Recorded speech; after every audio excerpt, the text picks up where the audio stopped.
Mike and Dave Need Wedding Dates is a sci-fi adventure romp that takes place when two brothers, James and Pumphrey. It's Mike and Dave Need Wedding Dates is a classic tale of two young men looking for love and looking in all the wrong places. It's about two guys who are basically just kind of monsters to their family.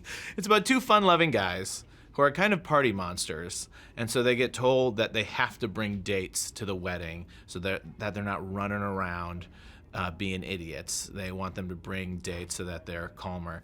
And then the girls they find to bring to the wedding end up being even bigger monsters than they are.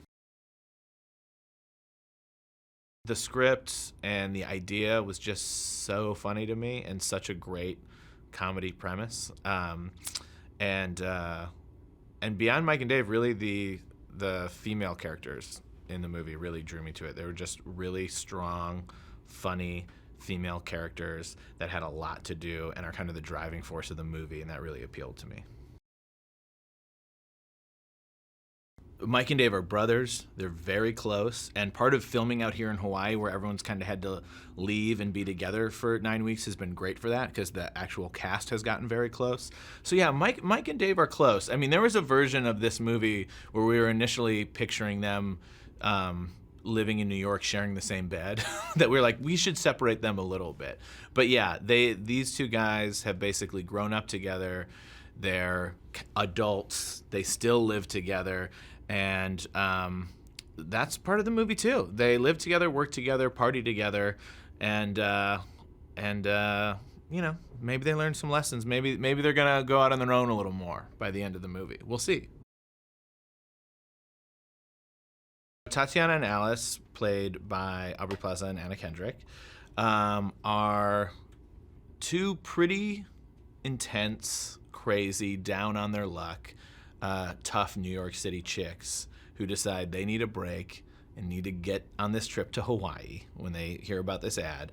And so they transform themselves into nice, sweet, respectable-looking girls who these guys can take to their sister's wedding. And then as soon as they get there, they just kind of go into party mode and start ruining things themselves. Cousin Terry was originally Cousin Gary.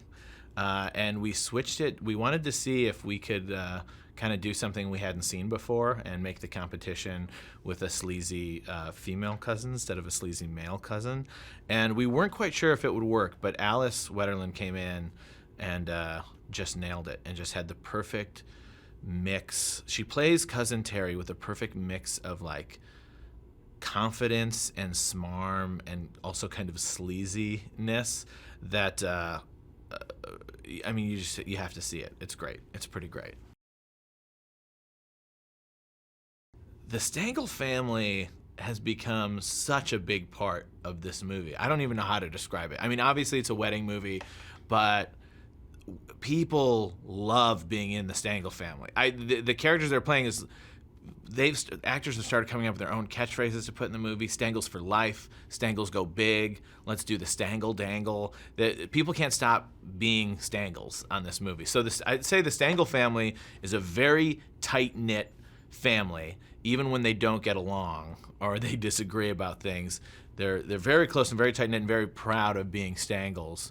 And they're just trying to have one Stengel event that doesn't get completely screwed up by these guys.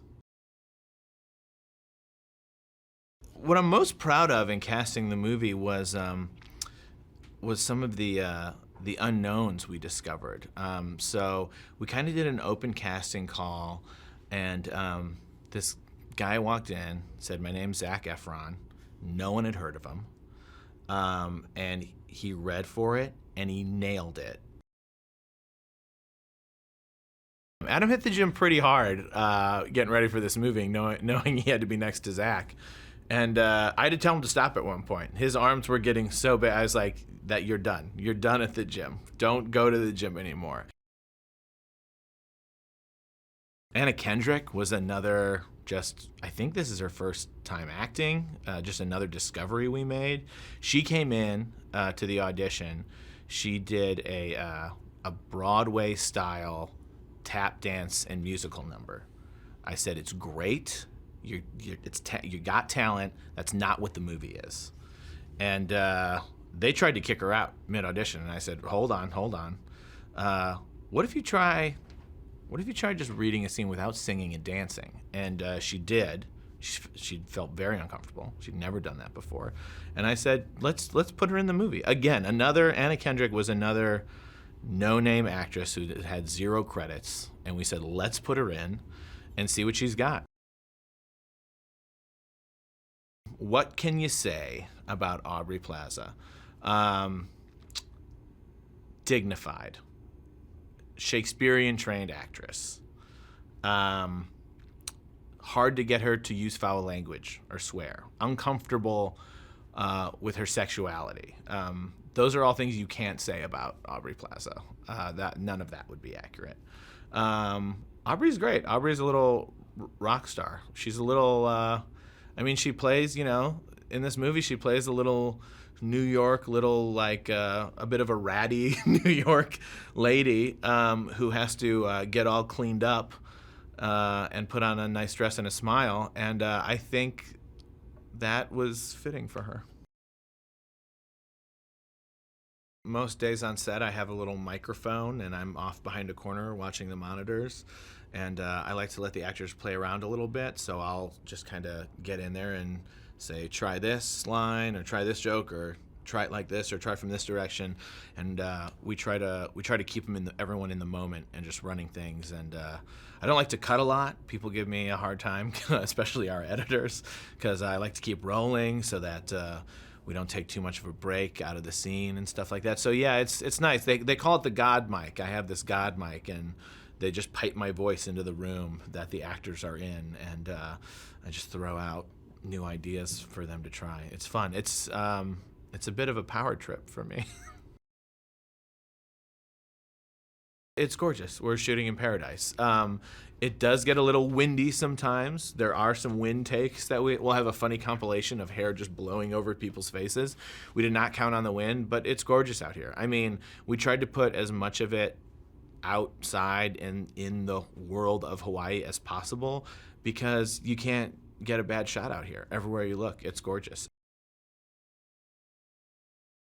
I think the movie is about a destination wedding, and so the vision for the film is to make a movie that's as fun and looks as fun as every trip anyone would want to go on, and make it a big party that just gets a little too crazy.